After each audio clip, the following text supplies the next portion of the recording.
23절부터 30절 말씀까지입니다. 제가 가지고 있는 개역개정판 성경은 275페이지 고린도전서 10장 23절 말씀부터 30절 말씀까지입니다.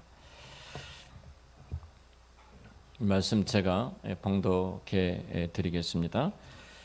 모든 것이 가하나 모든 것이 유익한 것이 아니요 모든 것이 가하나 모든 것이 덕을 세우는 것이 아니니 누구든지 자기의 유익을 구하지 말고 남의 유익을 구하라. 무릇 시장에서 파는 것은 양심을 위하여 묻지 말고 먹으라. 이는 땅과 거기 충만한 것이 주의 것임이라. 불신자 중 누가 너희를 청할 때에 너희가 가고자 하거든 너희 앞에 차려놓은 것은 무엇이든 양심을 위하여 묻지 말고 먹으라. 누가 너희에게 이것이 재물이라 말하거든 알게 한 자와 그 양심을 위하여 먹지 말라. 내가 말한 양심은 너희 것이 아니요 남의 것이니 어찌하여 내 자유가 남의 양심으로 말미암아 판단을 받으리요. 만일 내가 감사함으로 참여하면 어찌하여 내가 감사하는 것에 대하여 비방을 받으리요. 아멘. 네, 반갑습니다. 옆에 분에게 이렇게 눈으로라도 이렇게 축복합니다. 사랑합니다. 감사합니다. 네. 지난 5월달 첫째 주, 둘째 주는 어버이 주일, 어린이 주일을 교회가 이렇게 지키기 때문에 그 본문을 갖고 말씀을 나누었고요. 다시 우리 고린도전서 강의로 들어가겠습니다. 오늘 본문 말씀은 고린도전서 8장부터 10장까지에 걸쳐서 다루고 있는 고린도 교회 안에 있는 심각한 한 문제, 그 우상 제물에 대한 그 문제에 대한 결론적인 말씀이 오늘 본문의 내용이기도 합니다. 최소한도 우리도 이 문제에 대해서 어떻게 보면은 분명한 기준을 갖고 있어야 할 것입니다. 우상의 재물을 먹고 안 먹고만의 문제가 아니라 모든 일과 모든 행위에 있어서 해야 할 일과 해서는 안 될 일들이 무엇인가 하는 그런 분명한 기준을 갖고 있어야 되죠. 우리 성경 공부하면서 그런 질문한 것을 들어서 늘 하나님 앞에 죄송하다. 그것은 제사를 지내고 있기 때문에 음식을 준비를 해야 되고 이제 절까지 요구했지만 그 절은 하지 않지만 늘 그런 부담이 있어서 어떻게 하면 좋겠습니까? 그런 질문을 제가 받기도 했습니다. 그런 질문에 대한 좋은 또 오늘 대답이 되어졌으면 하기도 합니다. 오늘 본문 말씀을 통해서 그리스도인으로서 분명한 이 시대를 살아가는 성도의 자세가 무엇인지, 특별히 고린도 교회 안에 있는 한 문제이기도 하지만 동일하게 우리 가운데 찾아오는 문제이기도 하기 때문에 본질적으로 우리가 무엇을 붙들고 씨름해야 될 것인가를 함께 나누고자 합니다. 오늘 23절의 성경이 이렇게 말을 합니다. 모든 것이 가하나 모든 것이 유익한 것이 아니고 모든 것이 가하나 모든 것이 덕을 세우는 것이 아니다. 이렇게 말씀합니다. 가하나 합법성이죠. 모든 것이 합법성이 있지만 그리고 유익한 것은 아니다. 이 합법성과 유익성의 이 갈등 구조를 어떻게 성경이 풀어가고 있는가? 바울은 이 말씀을 통해 우리에게 어떻게 말씀을 주고 있는가 하는 내용이기도 합니다.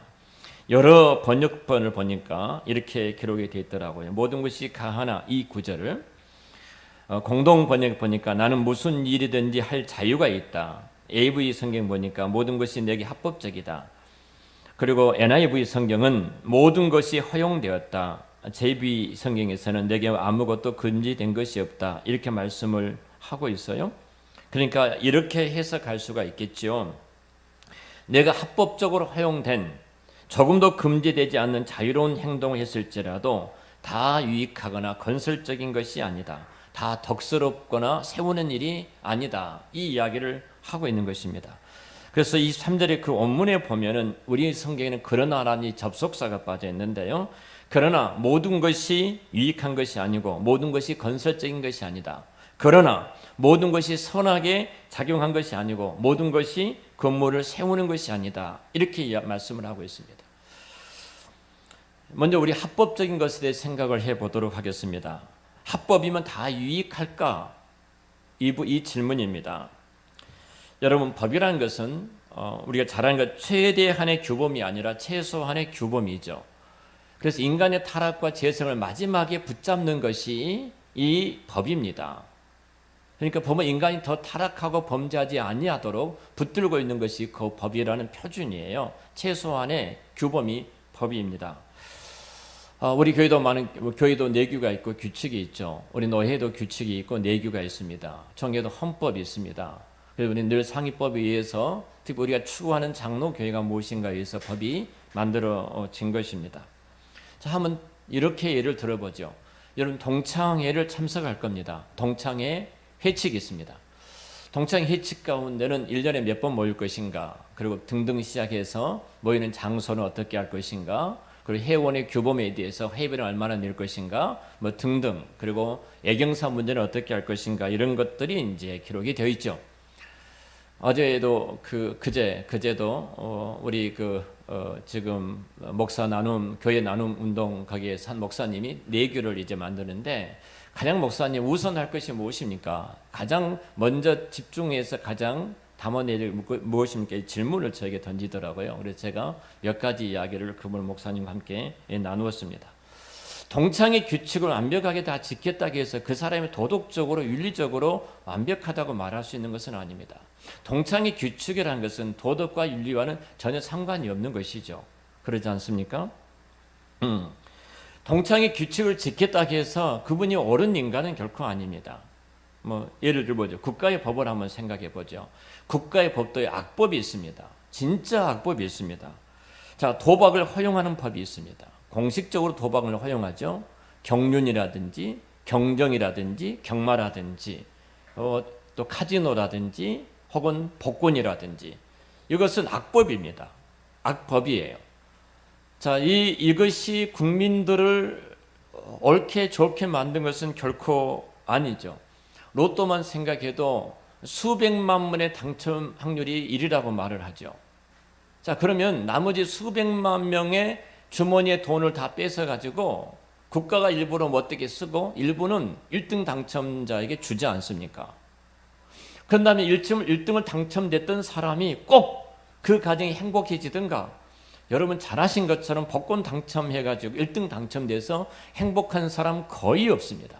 최근에 복권 1등 로또에 당첨됐던 그 1등 당첨됐던 아내가 그 남편을 살해했던 사건이 여러분 보도를 통해서 보셨을 거예요. 7억 8천이라는 돈을 수용을 했습니다. 이 남편이 일용직 근로자였는데요. 이 돈에 대해서 너무나 박박 아내한테 이제 하는 겁니다. 그래서 결국은 아내가 그 남편을 살해해서 남편은 죽게 되고 아내는 12년 징역을 받는 그 불행한 것을 신문을 통해서 봤습니다. 여러분, 복권이 악한 거예요. 국가는 어떤 선용을 위해서 만들어놨지만 모든 서민들의 주머니를 터는 거예요. 그래서 1등을 주고 나머지는 국가가 쓰는 겁니다. 또 1등 당첨된 사람이 좋아지면 얼마나 좋겠습니까? 많은 대부분이 불행하더라는 것입니다. 자, 이런 악법들입니다. 결국은 신앙의 문제를 한번 다뤄볼까요? 내가 하나님 앞에서 정직하고 바르게 행동했습니다. 이것은 내가 신앙의 양심에 전혀 거리낌이 없습니다. 자, 우상의 재물을 먹는 문제가 그렇죠. 하나님께서 살아가신 모든 선물들은, 모든 음식들은 내가 자유스럽게 먹을 수 있다. 이렇게 먹을 수 있습니다. 우리 보신탕도 먹지 않습니까? 죄송합니다만 또 강아지 키우신 분들은 또 충격을 받으시죠. 이리 다 먹었습니다, 예전에는요. 그런데 제가 아는 장로님은 외과 장로님이신데 가장 회복 빠르는 것이, 수술하고 회복 빠른 것이 보신탕이다, 이런 말씀을 하셨어요. 그러니까 늘 권장을 하셨습니다, 장로님이. 근데 지금 권장하면 큰일 난 거죠. 감옥에 가십니다. 지금 그렇게 권장하시면. 예전엔 전혀 이것이 문제가 되지 않았어요. 지금은 그것이 문제가 되고 다른 사람을 실족해 할 수가 있는 것이죠. 그래서 저도 이제 보신탕을 안 먹습니다. 먹고 싶어 죽겠지만 다른 사람이 실족할 것 같고 또 강아지를 키우는 사람이 시험 들 것 같기 때문에 제가 이렇게 절제를 하면서 먹지를 않습니다. 신앙생활에 있어서 우상의 재물을 먹는 것, 하나님 주신 선물이니까 괜찮습니다. 그런데 이 음식을 먹는 것 때문에 합법적인 겁니다. 괜찮다는 겁니다. 성경 분명히 말씀하죠. 근데 이것을 내가 먹음으로 말미암아 다른 사람이 실족하게 된다면 먹지 말라, 이렇게 말씀하잖아요. 성경에 기드온이라는 우리가 잘 아는 사사가 등장하는데요. 기드온이 늘 전승을 거두었죠. 미디안 전쟁의 승리를 거두었습니다. 그리고 이제 후대에 후에 그 많은 백성들이 기드온과 그의 자녀들을 왕으로 세우려고 합니다. 기드온이 깜짝 놀랍니다. 이 나라의 왕은 하나님밖에 안 계신다. 어떻게 나와 우리 자손들이 왕이 될 수 있느냐? 단호하게 거절을 합니다. 얼마나 멋진 신앙입니까? 근데 그런 멋진 신앙을 선포하고 기드온이 전쟁에서 승리를 거두었던 전리품을 가지고 와서 에봇을 만들었어요. 에봇을 만들었는데 이 백성들이 그 에봇을 하나님처럼 숭배하더라는 겁니다. 또 타락한 것이죠. 자, 기드온이 잘못한 것입니까? 그건 아니잖아요. 그 하나님의 승리를 거두었던 그 기념에서 기념패를 만들었는데 그것을 백성들이 오히려 우상처럼 섬기게 되더라. 내가 신앙으로 옳게 행동했어도요, 그 다른 사람들에게 넘어지는 거리가 우리 앞에 너무 많더라는 것입니다. 제가 일부 예배도 말씀을 드렸습니다만 어떤 교회의 사모님의 이 실질적인 이야기입니다. 사모님이 늘 신방을 할 때마다 마음속에 다짐한 것이 하나 있습니다. 성도들 가정을 다닐 때마다 이 가정에 꼭 한 가지씩 내가 칭찬을 해야지. 늘 칭찬하니까 성도들이 행복해 한 거예요. 어느 날 가난한 어떤 성도 집에 신방을 하고 이제 식사를 준비해 놨습니다. 상을 차려놓고 그 성도께서 예쁜 보자기로 이렇게 상보를 딱 덮어서 상을 내가지고 온 거예요. 사모님 아무리 둘러봐도 칭찬할 것을 못 찾은 거예요. 근데 상보가 눈에 띈 겁니다. 상보 이 보자기가 눈에 띄어서 보자기의 칭찬. 성도님 너무 상보가 예쁘네요. 어떻게 이렇게 곱게 만들었어요? 이렇게 이제 칭찬을 했어요. 그러니까 이 성도님께서 사모님 얼마나 그 칭찬을 듣고 마음에 드시면 저러실까 하고 가실 때 상보를 예쁘게 접어가지고 선물을 드린 거예요. 선물을 받았습니다. 자, 여기 상보에 대해서 칭찬한 건 사모님 잘못한 것이 아니죠.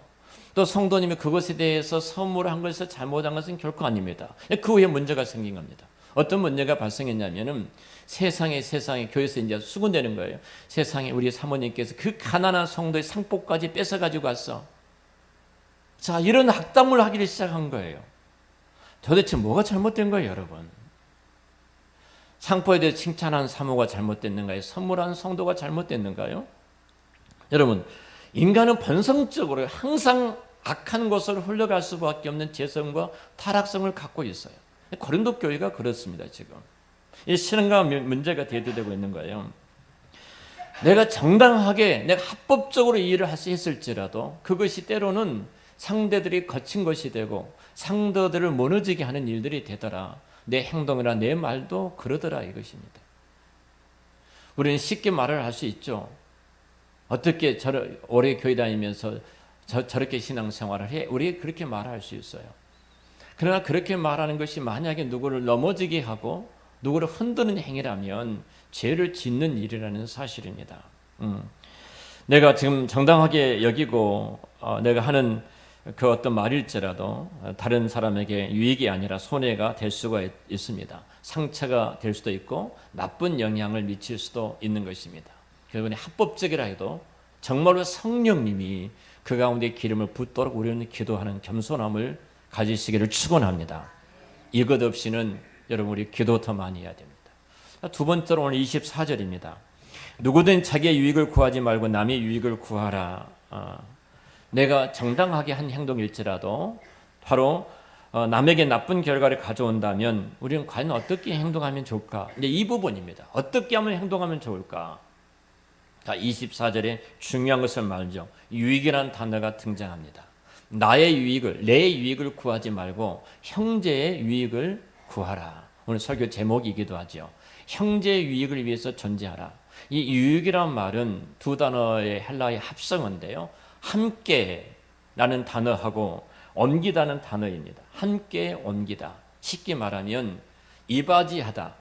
여러분 이바지할 공자를 함으로 사람 인변에 공자가 됐지 않습니까? 그러니까 결국은 도움이 되라 이겁니다. 여러분 교회 와서 우리는 예배자로 지금 서 있습니다만 여러분 교회 올 때부터서 내가 어떻게 하나님께 영광이 되어지며 내가 어떻게 성도들에게 도움이 되며 예배하는 모든 성도들에게 유익이 되어질까를 생각을 하셔야 합니다. 받으러 오지 마시고요. 나 하나의 태도가, 나 하나의 행동이, 내 한마디 말이 내 성도들이 어떻게 도움이 될까? 함께 옮긴다, 이바지한다, 도움이 된다. 사실은 이게 함께 포용하다 이런 의미도 이 원문에는 가지고 있습니다. 산상수훈의 황금률을 이렇게 말씀하시죠. 너가 대접을 받고자 하거든 너도 내가 먼저 남에게 대접을 하라 이렇게 말씀하죠. 대접을 하라. 이것이 구약의 율법이요 강령이라고 말. 구약을 성경을 통틀어서 말하면 남의 유익을 위해서 너가 존재하라. 이것이 구약 성경의 삶의 전체적인 한 틀입니다. 동일하게 그리스도 예수 안에 있는 우리들도 우리의 전체가 남의 유익을 위해서 존재해야 합니다. 자, 내가 부자가 되고 싶어요. 그럼 여러분도 모두가 부자가 되고 싶죠. 여러분들이 부자가 되고 싶은데 저도 부자가 되고 싶잖아요. 목사님이 또 세속적인 말씀을 하시네. 그러지 마시고요. 여러분이 잘 사는 것처럼 저도 잘 살고 싶죠. 내가 잘 살고 싶은 것처럼 다른 지체도 잘 살고 싶은 마음이 있습니다. 이건 당연한 것입니다. 내가 돈을 좋아합니다. 그러면 다른 지체들도 동일하게 돈을 좋아하는 것입니다. 그렇다면 우리는 남을 부자를 만들어 줘야 합니다. 할렐루야. 부자를 만드신 여러분 되시기를 축원합니다. 요즘 분배 문제가 사회적으로 여제가 이슈가 되어지고 있지 않습니까? 청소년들 표가 안 나오니까 청년들에 대해서 집중적으로 여러 가지 많이 이야기를 합니다. 그러니까 40대, 50대가 이제 붕 떴습니다. 저처럼 평생 동안 내 집을 갖고 있지 못한 사람들은 앞으로 어떻게 할 것인가? 먼저 해줘야지. 나만 바보인가? 이런 생각이 들잖아요. 자, 젊은 청소년들의 젊은이들에 집중하다 보니까 40대, 50대가 이제 멘붕에 빠지게 된 거죠. 자, 그날 다시 한번 40대, 50대를 집중해서 해주게 된다면 젊은이들을 가만히 있습니까? 난리가 나게 된 거죠. 누구 말처럼 대통령 해먹기가 참 힘들죠. 어떻게 다 맞춰주겠습니까? 다시 한번 돌아보죠. 그러면 내 가족이라고 생각해 보죠. 내 아들, 내 딸이 지금 정부가 이렇게 정책적으로 행복주택을 해주고 살 수 있는 집을 만들어 줍니다. 그럼 우리는 부모는 내가 해줄 수 없는데 얼마나 기쁩니까? 그러죠. 내 가족이라고 생각한다면 청년들에게 이렇게 해준 것, 젊은이 해준 것은 너무너무 기쁜 것입니다. 근데 우리는 가족이라는 생각이 없기 때문에 모든 것이 갈등 구조로 이루어지고 있는 것입니다. 대한민국이라는 나라가 한 배를 타고 있는데 한 배를 타고 있지 않다는 생각을 갖고 있기 때문에 이 갈등 구조가 와서 심각한 여러분 갈등 구조가 초초에서 요초에서 이렇게 생기고 있지를 않습니까? 내 생명이 중요하면요, 그럼 다른 사람의 생명도 중요한 것입니다. 내 건강이 중요하면 다른 사람도 건강도 중요해요. 우리가 보양식, 영양식을 비롯해서 건강식을 골라 먹잖아요. 근데 그런 사람이 어떻게 불량식품을 만들 수가 있겠습니까? 내가 신선한 공기, 좋은 물을 마시기를 원한다면 다른 사람도 그럴 겁니다. 근데 우리는 그럼 쓰레기를 버린 것을 한번 보십시오. 우리가 신선한 공기와 좋은 물을 마시기를 원하면서 우리가 지금 버리고 있는 것을 한번 보자는 겁니다. 얼마만큼 우리가 이기적인 속에서 나만을 위해서 다른 사람을 해치고 있는가를 돌아본다면 정말 우리가 하나님 앞에서 회개할 내용들이 너무나 많습니다. 내가 생명이 중요해서 생명보험을 들었다면 다른 사람의 생명도 소중하고 중요한 것이 아니겠습니까? 그러면 난폭 운전도 해서는 안 되고요. 음주운전도 안 되는 것입니다. 다 생명은 소중한 것입니다. 행복 주권도 마찬가지. 우리가 행복할 권리가 있습니다. 다른 사람 동일한 행복의 권리가 있습니다. 그렇다면 우리가 행복 권리가 있는 그에게 행복할 권리를 누릴 수 있도록 우리는 희생한 것이, 먼저 우리가 그 행복을 추구한 것이 교회라는 겁니다. 하나님 백성들의 모습이라는 것입니다. 우리는 분명히 행복 추구권을 상대에게 먼저 양도하고 상대의 기쁨을 위해서 먼저 우리가 하는 것이 바로 지금 남의 유익을 위해서 이바지하는 것이다. 이렇게 성경은 이야기하고 있습니다. 여러분 어떤 면에서 보면은 모든 면에서 정당성과 합법성을 우리가 갖고 있다고 할지라도 남의 유익을 해치지 않는 것이 정당성보다도 더 우선하다는 사실입니다. 우리 늘 그렇게 생각해야 하지요. 우리 교회 주차 문제입니다. 자, 교회 구조를 이번에 카이스트 총장님이 유재석이 하는 프로그램에 나와서 함께 인터뷰한 것을 제가 봤습니다. 근데 그 학교의 카이스트의 이 총장님이 아주 전라북도 가난한 농가 집에서 태어나셨는데요. 이분이 이제 그 뭐 대단한 일들을 이루신 분인데요. 그분은 항상 거꾸로 생각한다고. 거꾸로. 책도 거꾸로 봐요. TV도 거꾸로 봐요. 괴짜요, 괴짜. TV도 거꾸로 봐요. 중요한 것은 그 학교 교수 조직표가 거꾸로 되어 있어요. 보세요. 그럼 가장 아래 누구예요? 밑바닥에? 총장이 있습니다. 가장 위에 누가 있어요? 학생이 있습니다. 조직표를 거꾸로 만드니까 이 학교의 주인이 누구인가, 이 민족과 조국의 미래가 누구인가를 분명하게 나오더라는 것입니다. 그래서 제가 이분이 종교가 뭔가를 들어가도 아무리 찾아봐도 안 나와요. 성경이 그렇게 말을 하고 있거든요. 성경이 뭐라고 말씀하셔요? 섬김을 받고자 하거든 섬겨라. 대접을 받고자 하는 대접하라. 내가 낮은 자가 바로 높아지는 것이다. 성경의 원리예요. 목사는 여러분 모두를 다 섬기는 자예요. 장로님들, 우리 교회 장로님들 섬기는 분들이에요. 대접받으신 분들이 아닙니다. 우리 장로님들은 진짜 존경받으실 분들이에요. 대접받으려고 계신 장로님 안 계시죠? 섬기는 자로 하나님을 부르셨어요. 조직표는 거꾸로 되어져 있는 하나님 나라의 조직표예요. 목사가 가장 아래에 있는 것입니다. 그 다음 장로님들이에요. 그 다음 권사님과 집사님들이고, 가장 우리 교회 가장 VIP고 최고의 우리 교회 어른들은 누구예요? 평신도 새가족들입니다. 그럼 여러분 주차 문제가 나오면 해답이 되어집니다. 우리 주차 어디다 해야 됩니까? 저는 첫 번째 딱 차를 가지고 오면요, 우리 성도들이 늦게 오신 성도들, 멀리 오신 성도들 불편하지 않도록 내가 제일 불편한 곳에 대야 된다는 생각을 갖습니다. 우리 사역자들이 너무 좋은 자리에 대해서 오늘 또 제가 좀 잔소리했습니다. 어디다 어떻게 되라고 좀 이야기 좀 했습니다. 어느 교회가 시험 들었어요. 목사님 자리를 딱 만들어 놨는데, 교회는 그런 것이 아니잖아요. 이렇게 나온 거예요. 그러니까 목사 자리를 먼저 해놔야지. 이렇게 둘이 싸웠어요. 아니 목사님이 그러면 죄송합니다. 제가 가장 안 좋은 자리에 돼야 되는데 내가 좋은 자리에 돼서 미안합니다. 이게 교회 아닙니까? 교회 아니에요? 여러분 주차 하나하나 하는 것을 통해서요, 우리가 교회를 어떻게 보는가가 나오는 것입니다.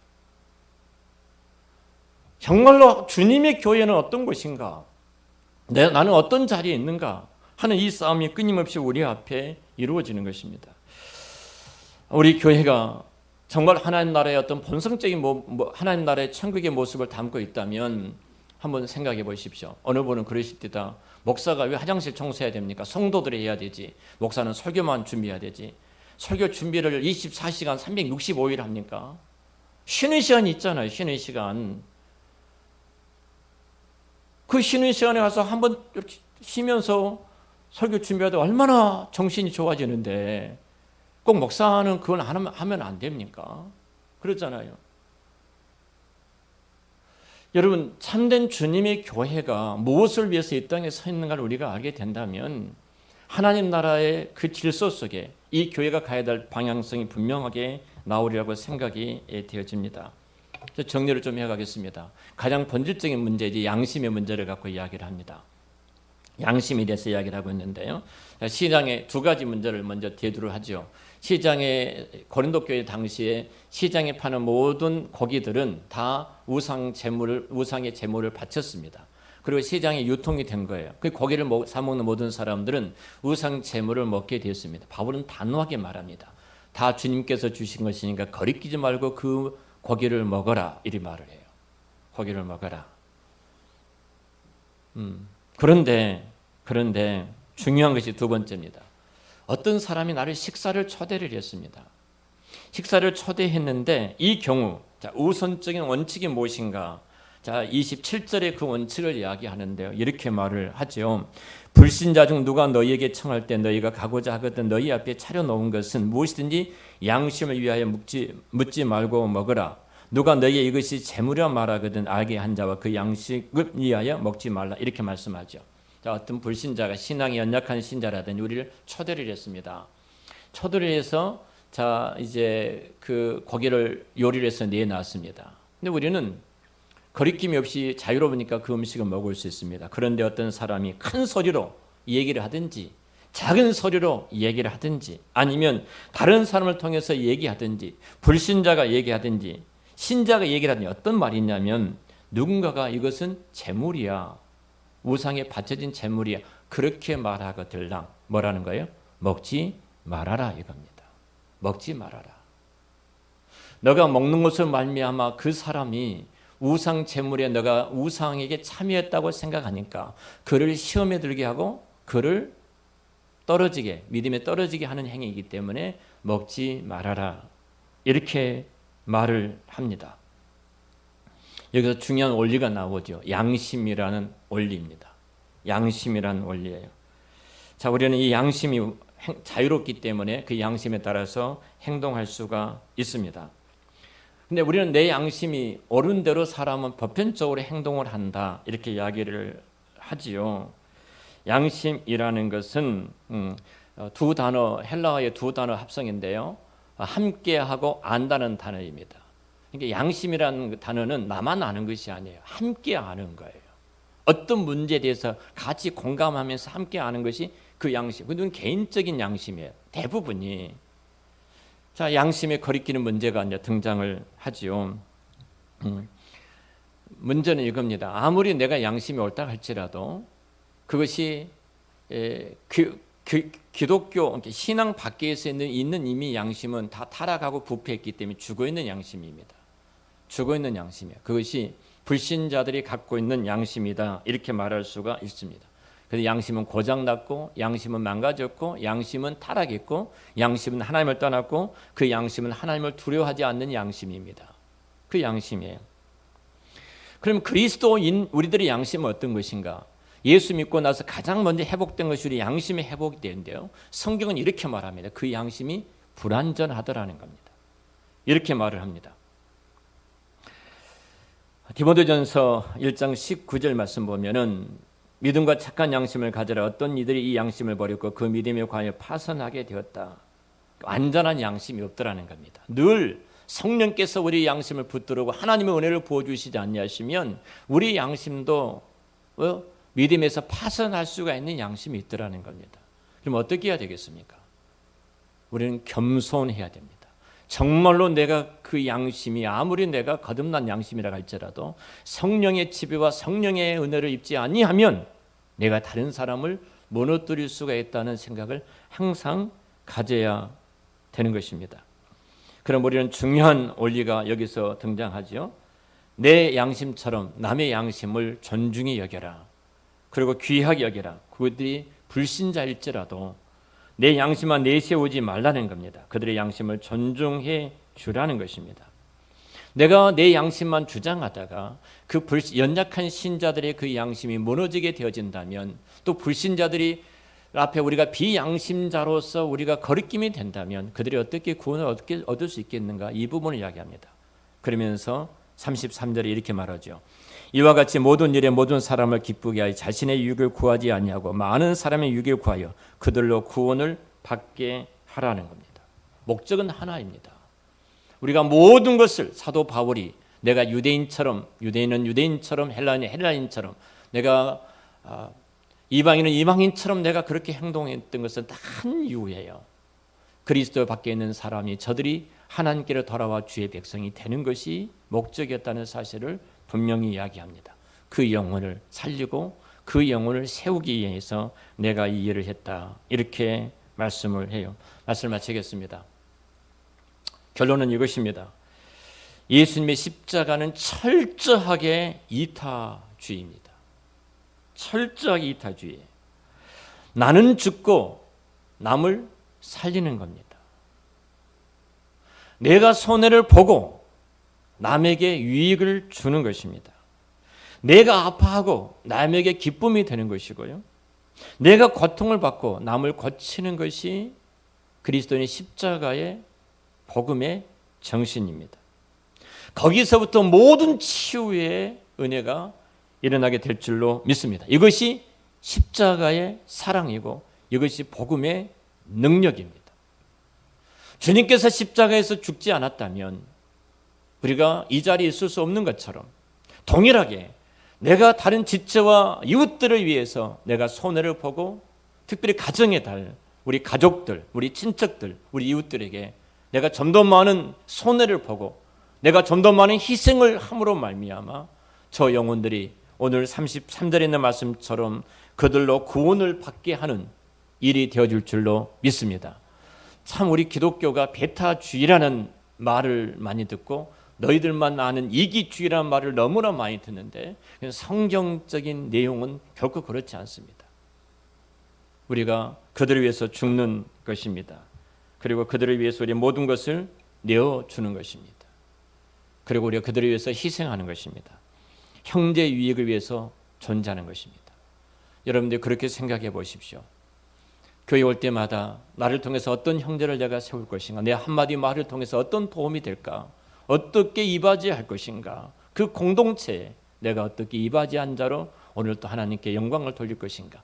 31절에 무엇을 먹든지 마시든지 하나님 영광을 위해서 하라. 제발 거치는 자가 되지 말고, 다음 주에 이 말씀을 나누겠습니다만 거치는 자가 형제에 유익한 자가 되라.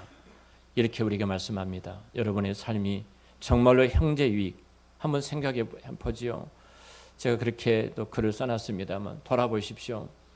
내가 우리 회사가 잘 되기를 원해야 되죠. 직원들은. 그러면 내가 잘 사는 것이 아닙니까? 사장이 잘 살기를 원해야지. 잘 돼야 됩니다. 사장이 부자가 돼야지 내가 부장이 되는 것이죠. 사장은 우리 직원들이 잘 살고 부자가 돼야지 사장이 또 잘 사는 것 아니겠습니까? 그래서 우리 그리스도인들은 나로 말미암아 다른 사람이 잘 살고 잘 되고 더 부자가 되고 더 행복해지는 그런 자리에 우리가 서게 된다면 분명히 우리들이 주님이 주시는 이 세상에 누리지 못한 그 행복과 풍성한 축복을 누리게 될 줄로 믿습니다. 여러분들이 그런 주인공이 되시기를 우리 주의 이름으로